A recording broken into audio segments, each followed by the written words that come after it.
حتى انا افتكر وانا بصور في اليوم ده قالوا لا ما يتضربش بديل البقر، يتضرب باللسان.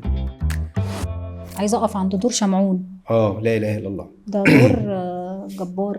انا ليا مشهد في لا اله الا الله حلو قوي. شمعون ده ولد اللي هو نزلت فيه الايه بتاعت برضو دي قصه حقيقيه.